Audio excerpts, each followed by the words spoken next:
So hello mga kaso, ngayon umuulan dito sa amin tapos pumapatik. Pumapatik! Go! Ano umuulan? Kapag umuulan, di ba nga sabi ko sa last vlog ko na kapag umuulan, pati sa loob pumapasok. Look at this, go. Ayan. Pumapasok. Pumapasok yung tubig. Tsaka dito sa may kusina namin, tignan nyo yung bubong namin guys. Tignan nyo. Ayan.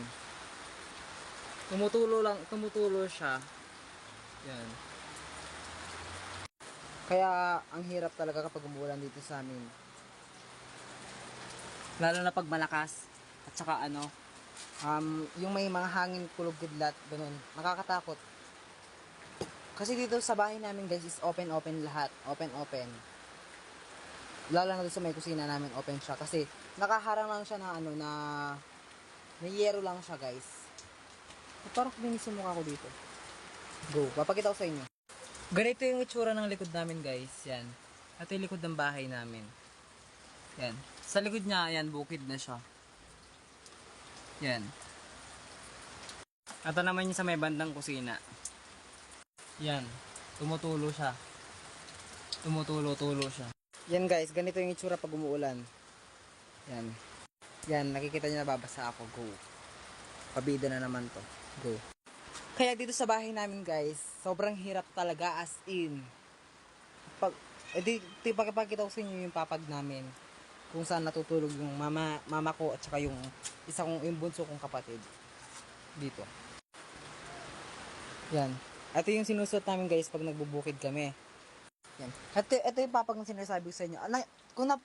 Kung napanood nyo guys yung video ko, yung naglalaba ako, yung talagang tambak na labahin. Yan, ito yung pinaglagyan ko ng damit, 'di ba? Tapos go. Yan yung washing namin na itong dryer hindi nagagamit. Tapos ito, nagagamit pa naman siya. Kaso once a month lang namin ginagamit. Tapos ito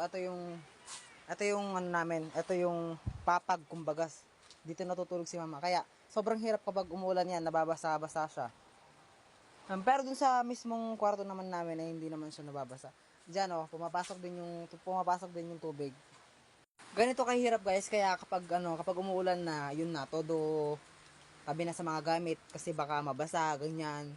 Lalo sa kusina. Kaya kapag alam namin na uulan na, maaga na kami magluluto noon.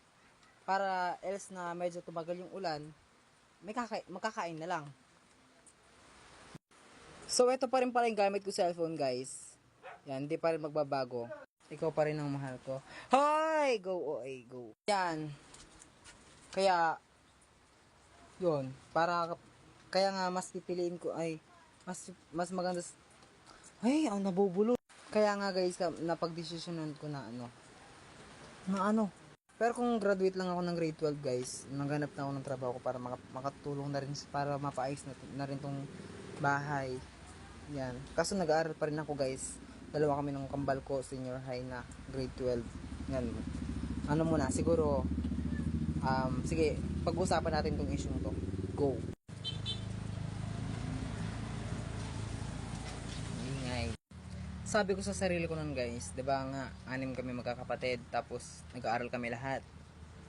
So, diba yung kuya ko nga nag-graduate ng grade 12, so maghanap siya ng trabaho niya. Yung mga, siguro, yun, tutulong muna siya para pag-aralin kami magkakapatid. Then kapag nag-graduate naman kami ng dalawang kambal is magtatrabaho rin kami. Pero may plan B pa na kasi kapag naging successful ako dito sa aking pag-vlog is matutuloy ako sa college. Pero kasi ngayon 'di ba sobrang hirap ng ganyan. Lalo na 6 kami magkakapatid. So baka pagtapos ko ng senior high is maghahanap na ako ng trabaho para makatulong. Pero if ever na medyo kumanda-ganda rin yung yung life namin bago ako matapos ng grade 12 is magka-college ako. Pero hindi naman sa medyo pangit yung life namin for the day's video. Siyempre 6 kami magkakapatid, 'di ba? Tapos si mama ko na lang nag-aano sa amin. Nag-aalaga, ganun, basta yun, go.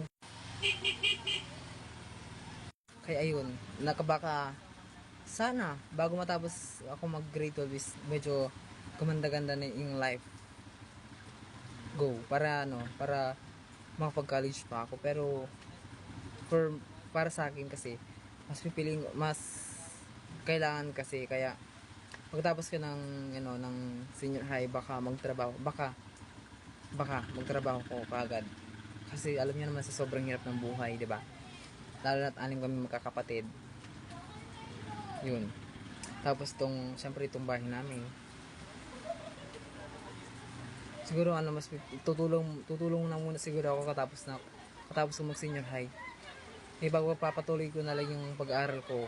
Siguro kapag nag-college, papatuloy ko na lang yung pag-aaral ko kapag medyo mag-iipon-ipon na muna siguro ako nun. Tapos siyempre tutulong muna din sa pagpapaayos ng bahay. Kasi kami rin din naman kasi yung kawawa kapag kami din mismo hindi mag-ayos. Kasi matagal na rin kasi ito guys eh. Ang problema lang kasi guys, yung yung bubong lang siya. Yung bubong niya kasi, yung nagkabutas-butas na. Yan. At sa kusina kasi guys, lang siya. Yung kusina namin, dito siya, yero dito, tapos yero dito. Parang nakapaikot siya ng yero lang. Tapos yung sa taas niya, lang siya. Kumot lang siya na parang yung gagawin namin yung bubong namin is lang siya. Kumot lang siya na parang tinatakpan niya lang yung araw ganun. Kaya kapag umuulan, tumatagos yung tubig, kaya sa kusina mababasa. Kaya nga, siyempre sa kusina lutuan yun, 'di ba? Kaya mas maganda kung bago umulan is makapagluto na muna. Ganun.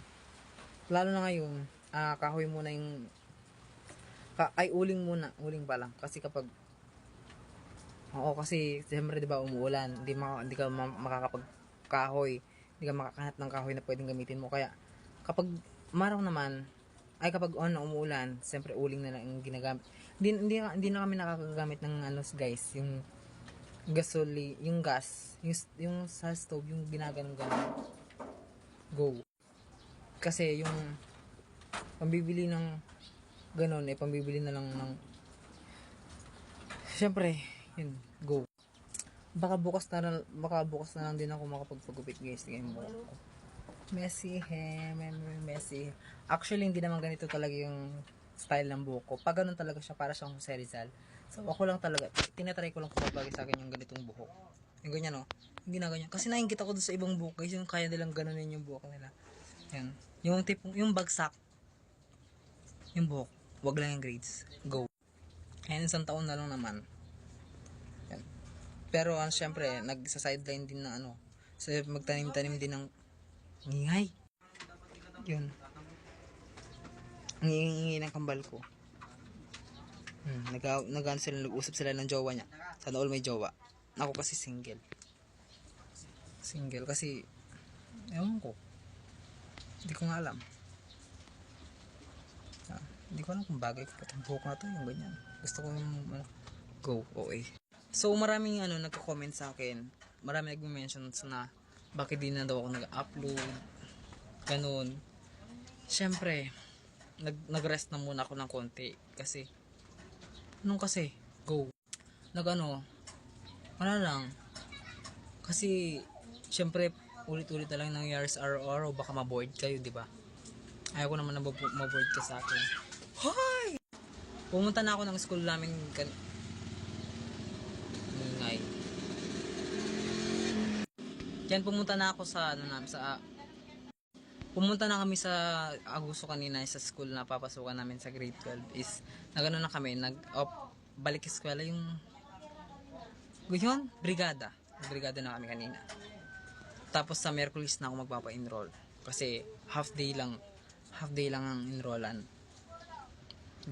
Buti na nga lang guys, bago nung nakauwi na kami, makulimlim na yung baligid nun. Hindi naman gabi yung malulam lang siya, yung clouds, yung madilim kasi paulan na. Buti na lang nakauwi kami bago umulan. Yun. Siyempre may video rin yun. Siyempre gusto ko rin na makita nyo yung video. So bago matapos ang video nito, huwag niyo kalimutang i-follow at i-like itong video na to at i-share. Para love tayo. Para more videos to come. I-follow, like, share, and subscribe. Bye-bye.